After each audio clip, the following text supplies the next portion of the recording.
अस्सलाम वालेकुम students, how are you. उम्मीद है कि आप सब खैरियत से होंगे। Student BA English part 2 paper B में एक क्वेश्चन आता है जी कि करेक्ट द सेंटेंसेस। उसमें ये है कि कुछ सेंटेंसेस गिवन होते हैं और तकरीबन 8 वो सेंटेंसेस होते हैं जो दिए जाते हैं और उसमें से जो 5 हैं वो आपने अटैम्प्ट करने होते हैं और हर सेंटेंस के अंदर एक ना एक जो है वो गलती होती है, ठीक है। तो उसको आपने फिर स्पॉट करना होता है और फिर स्पॉट करने के बाद आपने उसकी सही विद करेक्शन उस सेंटेंस को आपने सही लिखना होता है। अच्छा, बात ये है कि ये आप ये ना समझे कि मैं जो इधर करवा रहा हूँ सेंटेंसेस या आप कहीं से की बुक से पढ़ लेंगे तो वहीं आएंगे, ऐसी बात हरगिज़ नहीं होती। यूनिवर्सिटी जो होती है वो टोटली अनसीन जो है वो ऐसे सेंटेंस, बल्कि पेपर बी जो होता है वो होता ही अनसीन है। इसके बारे में कोई श्योरिटी या गारंटी नहीं होती कि जो आप तैयार कर रहे हैं वहीं आएगा। हाँ, एक चीज़ की गारंटी है कि आपको रूल्स एंड रेगुलेशन का पता होना चाहिए। तो आज जो क्वेश्चन हम करने जा रहे हैं इसमें ये है कि मैं इसके साथ साथ जो रूल्स हैं, जो करेक्शन के रूल्स हैं उनको साथ में एलेबोरेट करता जाऊंगा। तो आपने रूल्स को ज़हन नशीन रखना है, ना कि सेंटेंस को, ठीक है। इससे मिलते जुलते सेंटेंसेस आएंगे लेकिन ये वाले सेंटेंस जो हैं ये पेपर में नहीं आएंगे, मतलब एज़ इट इज़ कभी नहीं आते। तो आपने फोकस करना है रूल के ऊपर कि हमने करेक्शन करनी कैसे है, ठीक है। तो इस सिलसिले में देखें जी, वो हमारा पहला सेंटेंस है, ये है ji, a company of soldiers were marching to the border. अच्छा, अब आप ज़रा इस पे गौर करें तो बेसिकली ये सेंटेंस जो है ये गलत है, बल्कि जितने मैंने सेंटेंसेस यहाँ पे लिखे हैं वो गलत हैं, उनमें एक आर मिस्टेक है। आपने उसको स्पॉट करना है, स्पॉट करने के बाद आपने उसको सही करना है। अच्छा, अगर आप इस सेंटेंस के ऊपर गौर करते हैं, a company of soldiers were marching to the border, तो basically grammar point of view से ये जो सेंटेंस है ये बिल्कुल गलत है, ये सही नहीं है। बेसिकली इसमें अब गलती क्या है जिसको मैं स्पॉट करना जा रहा हूँ वो ये है कि आ कंपनी, ठीक है ना, बात कंपनी की हो रही है, not of soldiers. In soldiers की बात नहीं हो रही बल्कि कंपनी की बात हो रही है। तो कंपनी जो है ये हमारे पास जो है ये कलेक्टिव नाउन है, ठीक है, कलेक्टिव नाउन। और याद रखिएगा स्टूडेंट, जब कलेक्टिव नाउन को हम एज अ होल डिस्क्राइब करते हैं, किसी कलेक्टिव नाउन को हम सारे का सारा यानी एज ए होल डिस्क्राइब करते हैं तो उसके बाद जो हेल्पिंग वर्ब आता है वो सिंगुलर होता है। दिस इज़ अ रूल, यानी आपने एक कलेक्टिव नाउन है उसके सब की बात करनी है। अब ये जो कंपनी है उसके अंदर ही सोल्जर्स हैं, ठीक है ना, क्योंकि सोल्जर्स की कंपनी है तो बेसिकली फोकस है कंपनी के ऊपर, नॉट ऑन सोल्जर्स, ठीक है। तो कंपनी जो है ये कलेक्टिव नाउन है। तो अगर आप गौर करें तो यहाँ पे जो है वो वर लिखा हुआ है, वर, यानी जो हमारा HV है जो हेल्पिंग वर्ब है वो प्लूरल फॉर्म में है, जबकि हमारा जो वर्ब एग्रीमेंट है, वर्ब एग्रीमेंट के मुताबिक जो कंपनी है वो सिंगुलर है। तो सिंगुलर के साथ हम, सिंगुलर नाउन के साथ हम सिंगुलर जो हेल्पिंग वर्ब है वो इस्तेमाल करते हैं। तो डेफिनेटली इसमें गलती ये है कि आपने वर की जगह जो है वो वाज लगाना है। इस तरह ये आपका सेंटेंस जो है ये ठीक हो जाएगा। अच्छा, सेंटेंस नंबर जो 2 है इसकी तरफ आए, ही एंड आई एम प्लेइंग, ठीक है। अब देखें इसमें एक गलती है सेंटेंस के अंदर। अब बात हो रही है ही और आई, तो बेसिकली दीज आर 2 प्रोनाउंस, ये 2 प्रोनाउंस हैं, ठीक है। तो बेसिकली ये प्लूरल हो जाएगा, प्लूरल। जब ये प्लूरल हो जाएंगे यानी दोनों की बात हो रही है, ही एंड आई यानी वो और मैं, तो 2 चीज़ें होंगी।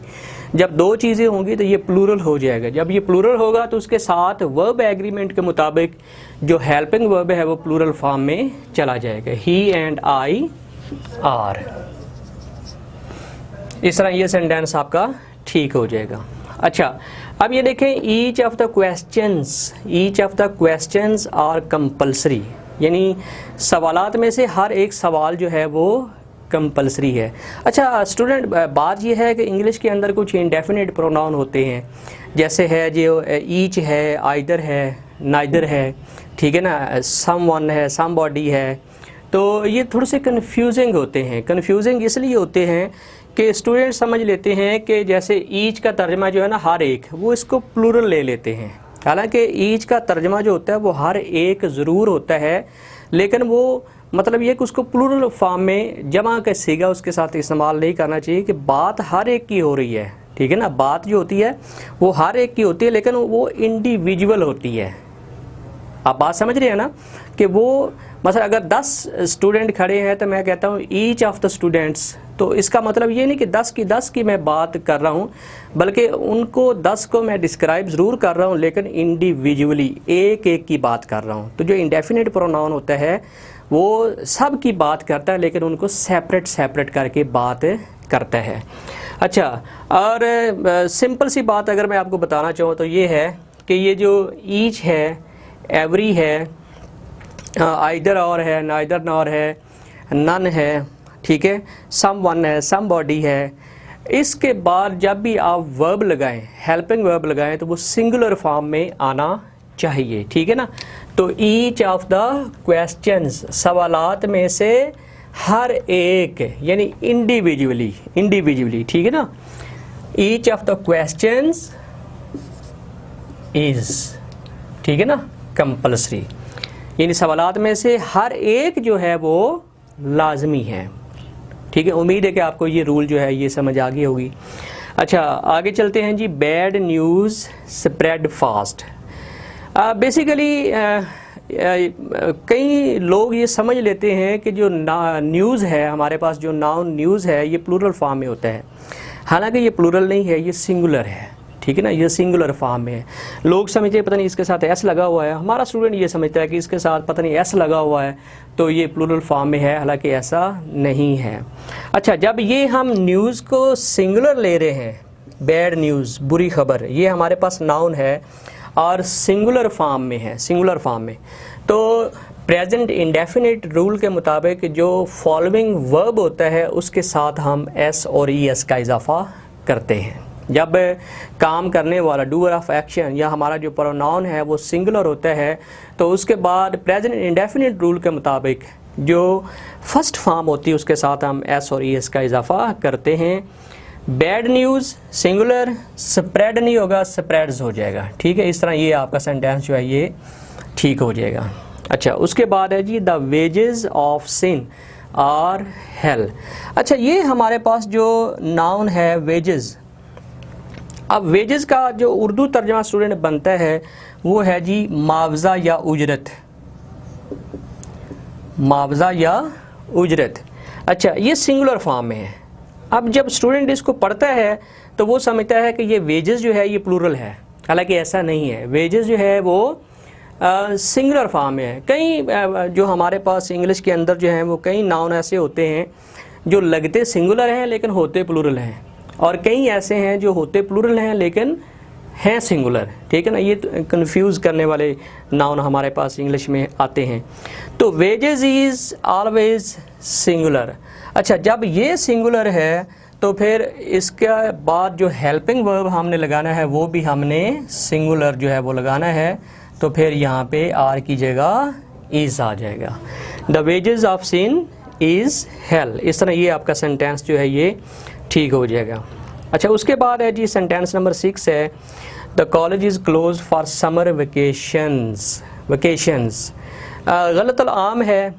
आजकल मैक्सिमम बुक्स के अंदर, मैंने इवन के न्यूज़पेपर के अंदर भी ये जो वर्ड वेकेशंस है इसका गलत इस्तेमाल देखा है। ऐसे होना नहीं चाहिए। तो वेकेशन ऑलरेडी जो है ये एक प्लूरल फॉर्म है, यानी जो लंबी छुट्टियां होती हैं मौसम गर्मा की उनको वेकेशन बोलते हैं। तो कई स्टूडेंट जो है ना वो उसके साथ एस का इजाफा कर लेते हैं, वेकेशंस, मतलब सेंस ये बनाने के लिए कि लंबी जो 2 मंथ्स की जो हॉलीडेज़ होती हैं, बच्चों को गर्मी की छुट्टियां होती हैं। तो वेकेशंस वर्ड जो है ये गलत है, सही वर्ड है वेकेशन। इसके साथ सिंपल आपने जो एस है वो कट कर देना है। तो उम्मीद है कि ये रूल जो है ये आपको समझ में आए होंगे। आपने रूल्स को हिज़्ज़े नशीन करना है, तो इंशाल्लाह आपको कोई भी सेंटेंस जो आएगा आप उसको सही कर लेंगे। इजाज़त दीजिए, अल्लाह हाफिज़।